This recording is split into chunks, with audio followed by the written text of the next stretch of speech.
தேர்தலுக்கு பிறகு நாங்கள் எல்லாம் தேர்தலில் வெற்றி வாய்ப்பு இழந்தாலும் கூட வெற்றி வாய்ப்பு இழந்து வருகின்ற பொழுது ஒரு நமக்கு எதிரியாக இருக்கின்ற திராவிட முன்னேற்ற கழகத்துக்கு மாற்றாக இன்றைக்கு தமிழக வெற்றி கழகம் வந்திருக்கின்றது. அதற்கு நம்முடைய ஆதரவு இருந்தால் நம்முடைய கீழே இருக்கின்ற மக்களுக்கு ஏதாவது உதவிகளை செய்ய முடியும் என்கின்றது தான் எங்களுடைய நோக்கம். அந்த வகையில் நாங்களும் இந்த சட்டமன்ற உறுப்பினர்களிடத்தில் மற்றவர்களிடத்தில் பேசணும். குறிப்பாக கடம்பூர் ராஜு அவர்கள் முதலாக அந்த கோரிக்கையை கொண்டு போய் வைத்தார்.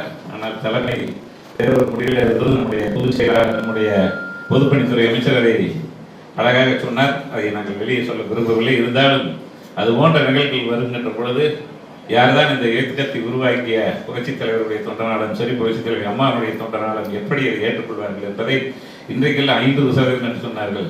அனைவருமே இன்றைக்கு புரட்சித் தலைவர் வழியிலே புரட்சித் தலைவர் வழியிலே இன்னைக்கு நம்முடைய முதலமைச்சரை பார்க்கின்ற ஒரு நிலைமை உருவாகிவிட்டது. இதுதான் நமக்கு எங்களை பொறுத்தளவிலே பொதுச் செயலாளர் அவர்கள் சொன்னவர்களுக்கு மரியாதை, எங்களுக்கு மரியாதை இருந்த போதும். அது மட்டும்தான் எங்களுக்கு வேற எதுவும் நான் கேட்கிறோம். நாங்கள் எல்லாத்தையும் பார்த்துட்டு வந்துட்டோம்.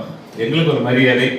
அது நீங்க சொன்ன மாதிரி அந்த இருக்கிற இளைஞர்களுக்கு அவர்களுக்கு என்ன கொடுக்கணுமோ அவர்களுக்கு தட்டி கொடுத்து அந்த பணிகளை செய்து மென்மேலும் இந்த இயக்கம் இந்த 234 தொகுதியில் வருகின்ற உள்ளாட்சி தேர்தலில் நம்முடைய பொதுச் செயலாளர் சொன்னது போல அனைத்து பகுதிகளிலும் நாம் வெற்றி பெற்று அந்த மக்களுக்கு சேவை செய்வதற்கு உண்டானவர்களை தேர்ந்தெடுப்பதற்கு நாங்கள் உங்களோடு இருந்து பணியாற்றுவோம் என்பதில் எந்த மாறுபட்ட கருத்தும் கிடையாது. இன்றைக்கு நம்முடைய தலைவருடைய செயல்பாட்டை பார்த்து இணைய வேண்டும் என்று நினைக்கிறார்கள்.